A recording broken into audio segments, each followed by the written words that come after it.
وہ اور بیویاں ہوتی ہیں جو ہائے ہائے کرتی ہیں، واہ ویلا کرتی ہیں. یہ میرے نبی کا خاندان ہے، یہ میرے نبی کا خاندان ہے، نبی کا خاندان. میں حوالہ دکھاؤں گا، مجھ سے سنو حوالہ.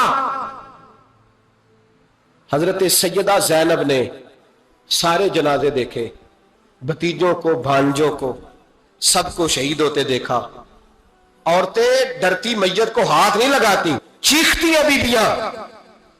لیکن حضرت جناب زینب نے پتہ کیا دیکھا تھا؟ وہ سننا ذرا.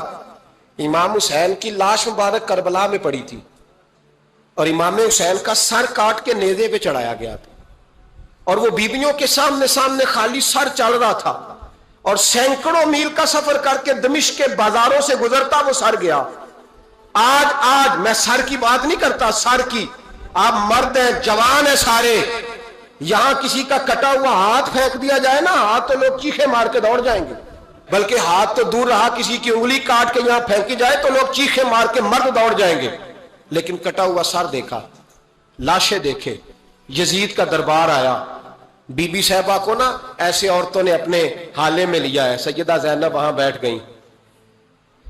تو جب بولا نا یزید دربار میں، کہنے لگا کہ دیکھو اللہ نے عزت والوں کو عزت دی، معاذ اللہ ثم معاذ اللہ. اور میرے مخالفین کا کیا حشر ہوا جب اس نے دیکھے نا، ایک آدمی مجبور ہے، مقہور ہے، اتنا لمبا سفر ہے، غربت ہے، پیاس ہے، بیماری ہے. کیا انداز ہے جب اس عالم میں یزید کے دربار میں اس نے گستاخی کی امام حسین کی. یہاں لوگ کہتے ہیں کسی کو کچھ نہ کہو، کہ کیوں نہ کچھ کہیں. جو سیدنا امام حسین کے بارے میں بات کرے گا زبانیں کھینچیں گے اس کی. جو صحابہ کے بارے میں بات کرے گا ہم کرنے دیتے ہیں. یہ کیا بات ہوئی؟ گستاخی کرنا، بے ادبی کرنا، یہ کون سا دین ہے؟ یہ تو تم بے دینی پھیلا رہے ہو. سنو، جب اس نے بے ادبی کی تو سیدہ زینب چپ نہیں رہی، بلکہ حضرت زینب بولی اور کھڑی ہوئی، اور آپ نے تلاوت کی قرآن مجید کی اور آیتیں پڑھی. کہنے لگی وَتُعِزُّ مَن تَشَاءُ وَتُذِلُّ مَن تَشَاءُ بِیَدِکَ الْخَیْرُ. اور آپ فرمانے لگی یزید تو کہتا ہے تیرے مخالفین پسپا ہو گئے، تجھے عزت ملی. آپ فرمانے لگے یہ تیرا دربار ہے نا، یہ تیرا سجا ہوا ہے نا، تیرا اس وقت ڈنڈا چلتا ہے نا.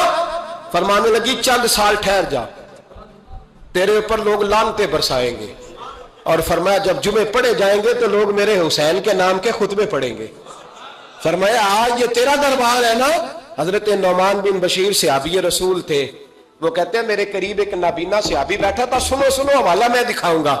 کہنے لگے میرے قریب اس وقت یزید کے دربار میں ایک نابینا صحابی بیٹھے تھے. جب بی بی زینب نے یہ بات کی نا تو وہ نابینا صحابی میرا ہاتھ پکڑ کے کہنے لگے نعمان علی آ گئے ہیں.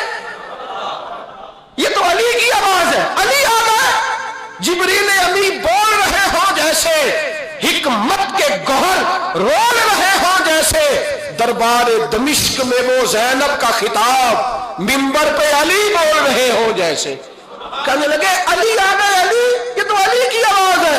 جناب نعمان بن بشیر کہنے لگے نہیں، علی جب بولتے تھے تو بڑا رنگ ہوتا تھا، ابھی تو زینب کھل کے بول ہی نہیں رہی، ابھی تو زینب ستائی ہوئی ہے، ابھی تو زینب زخم کھا کے آئی ہے، ابھی تو زینب پیاسی ہے.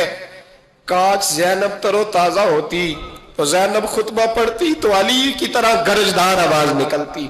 یزید کے محل کانپتے، جبریل امی بول رہے ہوں جیسے، حکمت کے گوہر رول رہے ہوں جیسے. دربار دمشق میں بی بی زینب کا خطاب منبر پہ علی بول رہے ہوں جیسے. وہ مسکینوں کی طرح منتیں نہیں کر رہے تھے، ہائے پانی ان کا مزاج ہی نہیں تھا، بلکہ وہ دلیر لوگ تھے، دلیر، اور بر موقع بر محل بولتے تھے.